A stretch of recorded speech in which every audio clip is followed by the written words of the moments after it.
All right, thank you. It's terrific to see everyone. I know it's the last lecture of the day, so I will try to do my best to get us all to the luau as fast as possible. So we're going to close off with talking about MR urography. So that's going to be our topic here, and I have no conflicts of interest to disclose.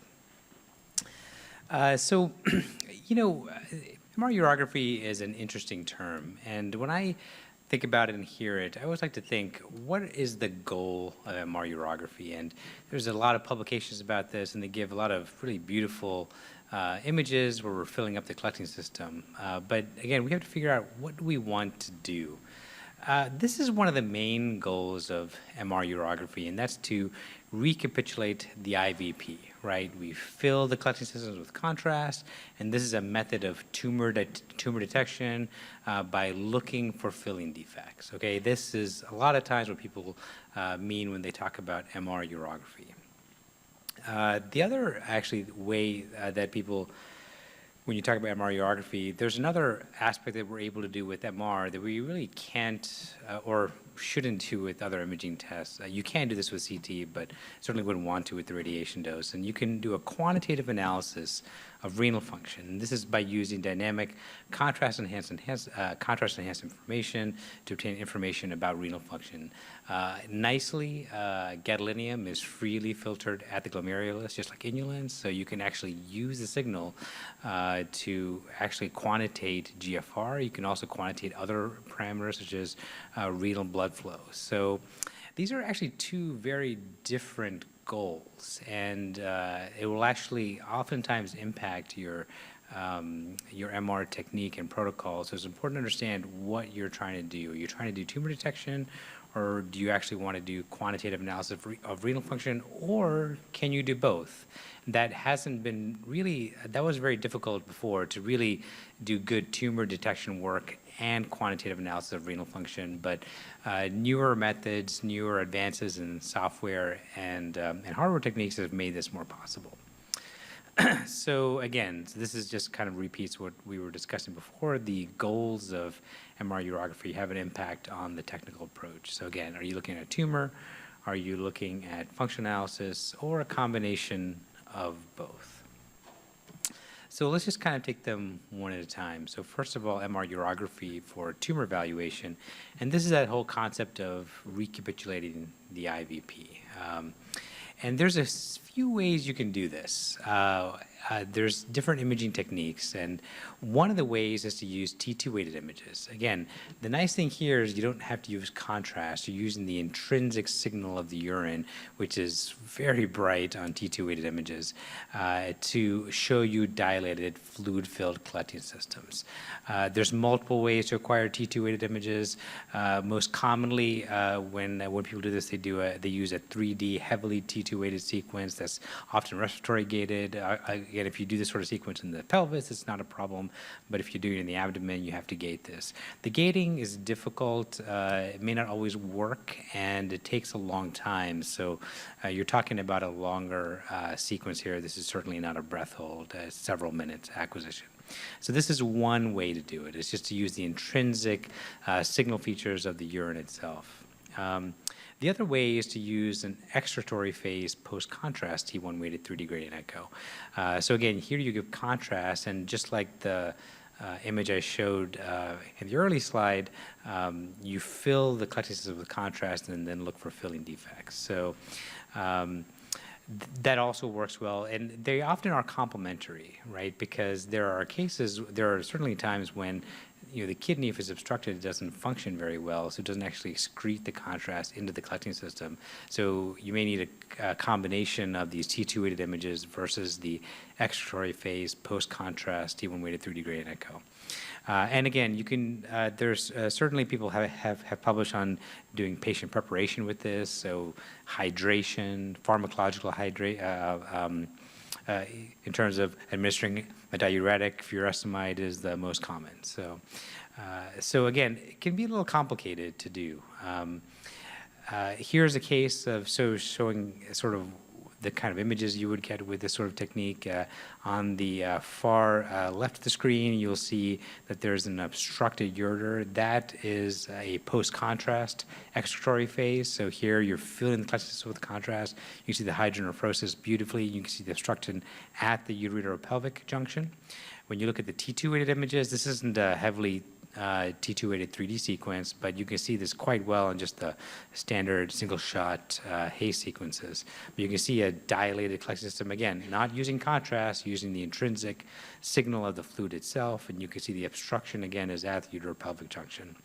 Nicely, in this case, you can see that the cause of the obstruction is an accessory vessel, which is crossing right at that point. So this is not an intrinsic UPJ. This is actually an external cause due to a crossing accessory vessel. So that was the cause of the patient's right side of the abdominal pain. So you have a 23-year-old male UPJ obstruction due to a crossing vessel. Again, just to talk briefly about the heavily T2-weighted sequences, I'm showing you the biliary system here, but this is basically the same sequence that you might use if you were going to do a sort of T2-weighted urography. The 3D sequences are really can be quite beautiful. You can get these very nice thin section, isotropic voxels, rotating MIP images. Can be really quite nice. You know, it's interesting though, if you do a 2D slab, again, the images are not quite as nice, but the question is how much more information are you getting from the 3D technique? And this is where you have to, you know, time, especially nowadays in the medical environment that we're working in, really time is money, which really impacts the efficiency of your overall program and how valuable MR is to the system. So the 2D technique, about 6 seconds. That 3D techniques can be 5 to 6 minutes. It may not even work well if the gating didn't work well. So again, this is something that you have to look at and see how valuable is this. This is a patient. It's a 38-year-old male with an ectopic left ureter insertion. And again, you can see the T2 weighted images show the anatomy here quite beautifully, markedly hydronephrotic, markedly dilated ureter, and you've got essentially what looks like a ureteral seal down to the pelvis. And again, you had that beautiful 3D T2 weighted image, but then just on the regular standard images, this is a high resolution T2 image of the pelvis. You can see the dilated ureter quite beautifully. You can see the layering debris in the collecting system of that left ureter. Now, again, here, the post-contrast, we can actually see the collecting system filling with contrast. And so in this case, the kidney did have some residual function, but it's interesting, the ureter was so dilated and obstructed, we're actually not getting contrast coming into that ureter, even on the delayed phase imaging. You can see on the right side, it works beautifully. So again, that ureter is massively dilated. We're not seeing it on that 3D excretory phase. So again, this is where the T2 and just looking at the intrinsic signal of the urine is the most important in this patient. So we talked about the 3D T2 weighted images, and the downsides of this is, again, the time it takes, the need to do gating. And again, if the gating doesn't work, which is not that uncommon, as people have seen here using this for the biliary system, you may have just wasted 5 to 6 minutes, which is quite a lot of time for MR. But this is where technology helps, right? And there's new methods coming out, and you can do this sort of technique with the compressed sensing method, which will reconstruct a very sparse data set. And so you can markedly accelerate the images, and what you can see here is the source images that are basically sort of rotating through. That's in a breath hold acquisition now. So we can get a 3D isotropic 1 millimeter voxels in a breath hold, and the images are quite nice. You can see here in this patient, they've got a dilated collecting system, but this is sort of just a sort of a mild functional UPJ obstruction. So, okay, so again, this is where now this becomes much more feasible, becomes much more practical on an everyday basis to do this kind of imaging to get the intrinsic signal features of a dilated collecting system. So we talked about, using this sort of recapitulation of the IVP. But what I would have to say, just when we're thinking about tumor evaluation, is that that's actually not the best way to think about diagnosing tumor. Because again, we're sort of holding ourselves back to this old technique where we're just trying to fill up the collecting system, but that's not the best way to actually look for tumor. What we want to do is we actually want to find the tumor itself. So what are the disadvantages of the IVP technique? It remains a luminal technique, right? This is the problem with just doing an MRCP, right? Just doing an MRCP will tell you if the ducts are obstructed, but it doesn't tell you why. Is it a stone? Is it a tumor? This is why we learned this in residency of this differential of things that cause obstruction. But we're not actually seeing what's causing obstruction. Filling defects are non-specific, right? And again, the diagnostic specificity of what is causing obstruction, which is what's the most important when you're actually trying to give a diagnosis, that comes from an analysis of the dynamic enhancement properties and the signal features of the lesion, of a lesion. So actually, the most important sequence when you're looking at urography, especially for tumor evaluation, it's not necessarily looking at the other sequences and filling the collecting system. What you want to do is you need to look at the urothelium on post-contrast imaging, but before contrast has excreted into the collecting system, right? That's when the urine is dark, but the tumor itself will actually enhance, and you'll actually be able to make a more specific diagnosis. It's just a few examples. So this is an 80-year-old male with a transitional cell carcinoma. Now this is really obvious, right? So this is not a problem. You can see here there's a tumor filling the entire left collecting system. It has very heterogeneous delayed enhancement. This is the pattern of enhancement of a carcinoma. The T2 is quite dark. You can see how it's growing into the, growing down the ureter. Again, filling the collecting system here does not help us with the diagnosis, right? First of all, it's infiltrating so much, it's basically obliterating the calyces. But even when you have some dilated calyces, you're seeing them obstructed, but the key feature here is to look at the dynamic post-contrast sequences to actually give the specific diagnosis of a transitional cell carcinoma. So that was a large one. This is a small one, though, right? So you can see here, you have obstruction here. The right kidney is hydronephrotic. You can see the ureter coming down. Now here, there's this tissue here. Now this tissue is gray. This is what tumor looks like. Here's the ureter just above the point of obstruction, dilated, very nice thin wall. Here's the point of obstruction here, and now you can see the tumor is enhancing, and you can see this against the background dark urothelium, which is not filled with contrast, right?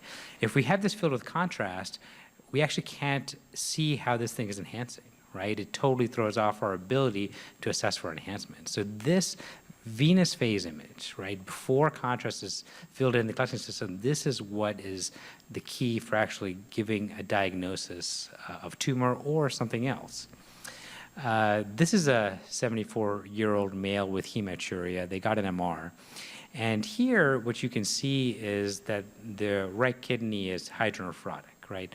And here you can see that there's enhancement, but this is actually a totally different pattern, right? The urothelium has this very thin, so it has this uniform, mildly thick, but uniform enhancement.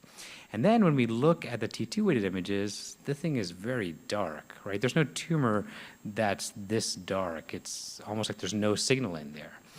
That's what calcium looks like, right? So we saw this, we looked at that and said, this has got to be a stone. They got a non-contrast CT afterwards, and you can see the stone sitting right there in the proximal ureter, and it looks exactly like that on the MR. We've seen quite a few of these now. We do a lot of MR imaging in patients with acute abdominal pain at our center. Obviously, CT is the best way to look for stone disease, but sometimes patients come in, they don't actually expect there to be stone disease, and they get an MR thinking about appendicitis, but they actually ended up having a ureteral stone. But we're able to make that diagnosis quite often with the MR. So here's another patient. I showed you a large transitional cell carcinoma before. Here's a smaller one. So again, we can see the dilated collecting system here, right? And we can see on the T2 weighted images, the superior calyces are filled. We can see the intrinsic T2 signal of the dilated collecting system filled with urine. And here is it here, again, showing the dark urine. Again, here, we could do an MR urography in terms of filling that collection system with contrast.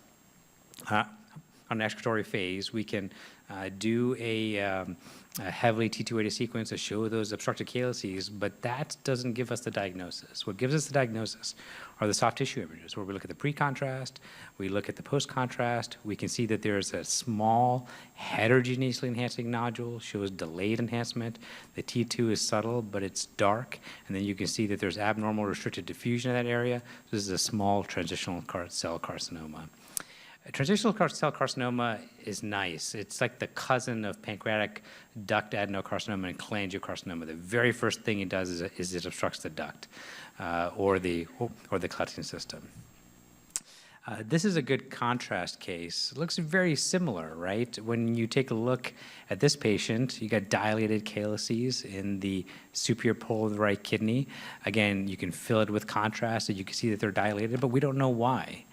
This is where the soft tissue imaging is key, and I'm not showing you all the images here, but there's no hypointense tissue there.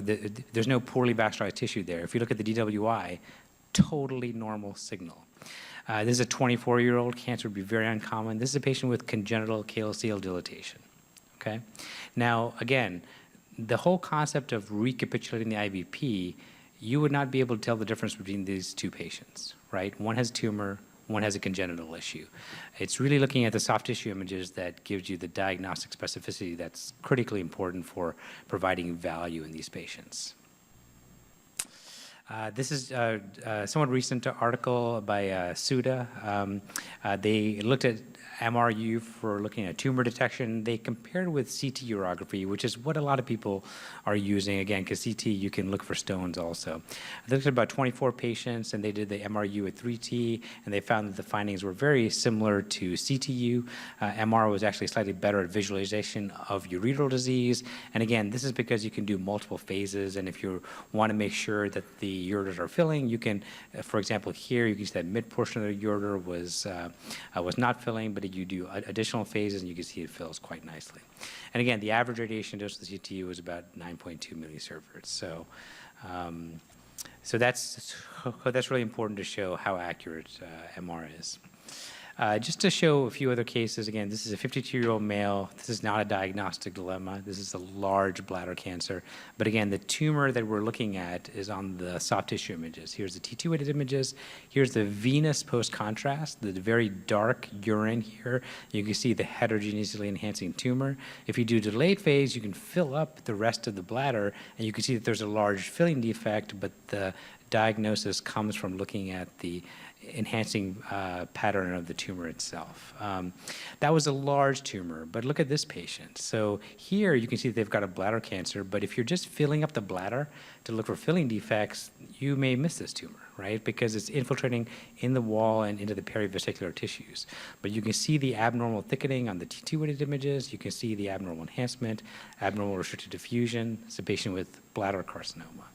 Another patient, much more subtle, right? But we can see here, there's tissue here on the T2-weighted images. Again, if you fill this bladder with contrast, like you might do for a CT urogram, or again, try to recapitulate IVC, you may not see a filling defect here. But here you can see the enhancement pattern, you can see the bladder, the urine is markedly dark, so it shows the visualization of the tumor quite well. This is a superficial bladder carcinoma. Contrast that with the stone. Here you would see a filling defect if you filled up the bladder, but when you look at the T2-weighted images, markedly dark, there's absolutely no enhancement. Here is the CT, which shows a large bladder stone. So again, offering diagnostic specificity, not just a general diagnosis of a defect in the bladder. Again, another patient, 58-year-old male with a bladder stone, large dark T2 signal, absolutely zero enhancement. On the post-contrast images is the most important for making this diagnosis before contrast has been excreted into the collecting system. Okay, so we're going to shift from talking about tumor analysis to talking about functional analysis. And this is something that a lot of groups have been working on, methods for an accurate, reproducible measurement of renal function, especially single kidney function, which is not so readily available, right? Estimated GFR, creatinine before, but now estimated GFR is widely used, but again, these are very crude measures of renal function. They vary from measurement to measurement. And again, they can't tell you differential renal function, right? Nuclear scintigraphy is widely used, right? But this does not provide an analysis of structure and function in one test. And certainly can provide a measure of split renal function, but some of the common agents don't directly measure GFR. So again, gadolinium is freely filtered at the glomerulus, and signal changes related to the changes in gadolinium concentration can be used to calculate GFR. We've advocated using the term MR nephrourography, right? So not just looking at the collecting systems, but actually you're looking at the kidney itself, right, to look at kidney function. What are the advantages of this technique? Again, we're using MR. There's no radiation, no iodinated contrast. High temporal resolution is possible to obtain the arterial input function. And again, the ability to obtain both structural and functional information in one test. And again, not just GFR, right? We can obtain additional measures of renal function, such as renal blood flow. Again, several groups have published on quantitative renal functioning imaging with MR. There's varied methods, 2D versus 3D techniques. At our center, Dr. Martin has really developed a lot of this work, and there's different ways to model the data, 2 versus 3 versus other multi-compartment models, PATLAC, Tofts model, others. So again, multiple techniques, but they tend to all center around using DCE methods. And, you know, the question is this practical? Now, this is a relatively recent, or, you know, year and a half ago publication. This is often done very in pediatric imaging, and here the total study time was under 30 minutes, but only this. But again, if you look at the sequence time itself, it was about 19 minutes. So this is should not be something that's complex and takes a very long time. This should be relatively efficient. Now, the key thing is newer techniques have improved the ability of, have improved the speed and the acquisition for dynamic imaging. So before, when you're doing this dynamic imaging to actually get the quantitative renal functional analysis, you actually had difficulty looking for tumors at the same time because you have something like this, right? So to get the speed, you had to really ramp down the resolution to go very fast, so small tumors may not be seen very well. But this is not the case anymore. This is the method that we are using and testing at our center, basically using a radial stack of stars method. Basically, we're getting a very high resolution arterial input function to increase our accuracy for calculating GFR, and then using compressed sensing techniques when we're imaging the rest of the kidney. So again, this method should provide accurate GFR measurements, but also diagnostic quality kidney perfusion.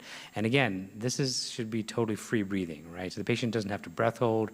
We're using view sharing techniques with the breath hold. Here, the patient can just sit there, and you can get high quality imaging looking at quantitative function, but also anatomy.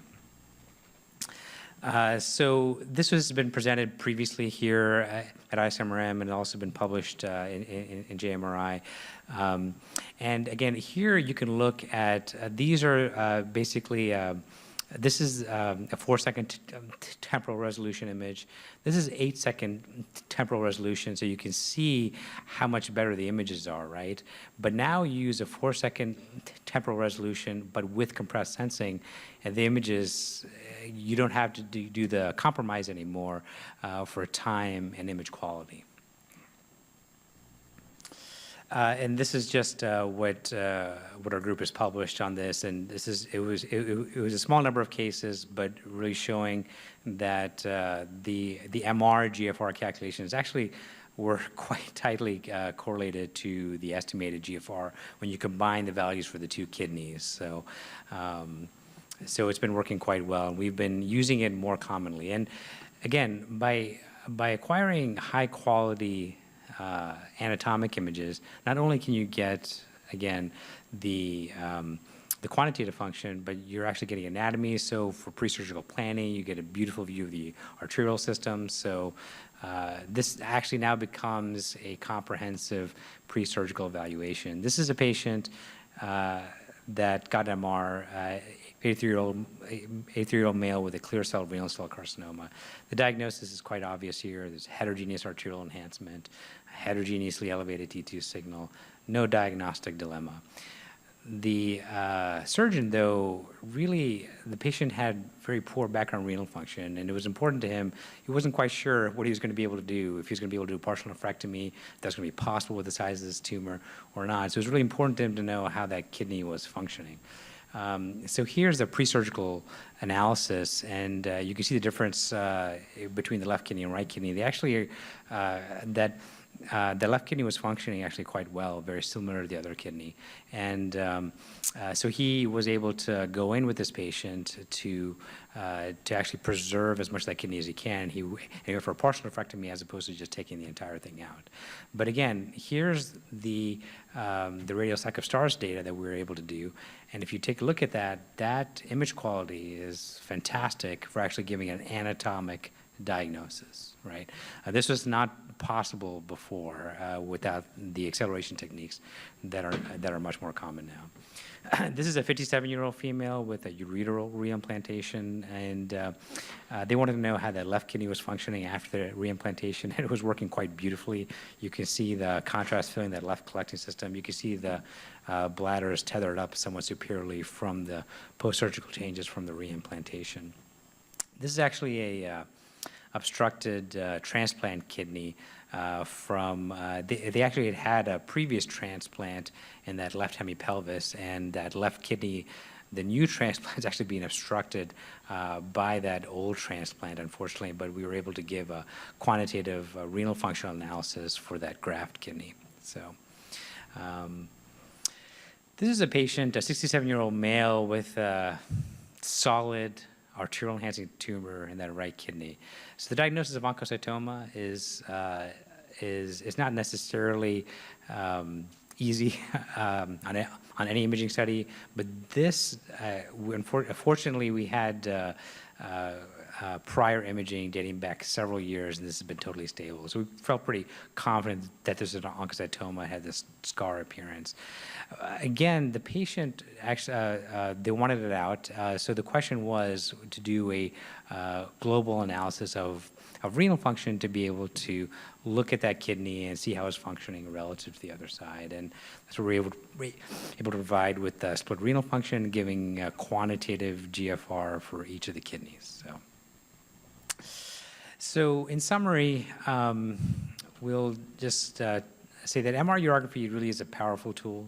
And again, now, especially now, it's able to concurrently evaluate both the renal and urothelial anatomy and also function. The tumor evaluation capabilities, and this is what the literature shows, should be at least as equal to CT with an improved safety profile. And again, that post-contrast imaging before contrast is in the collecting system is the most important for providing diagnostic specificity. Newer MR techniques, including radial acquisition methods with compressed sensing reconstruction, can really accelerate the temporal resolution capabilities while concurrently improving image quality. And again, the combination really allows us to provide a truly comprehensive imaging study, looking at both function and anatomic image quality. And that is that.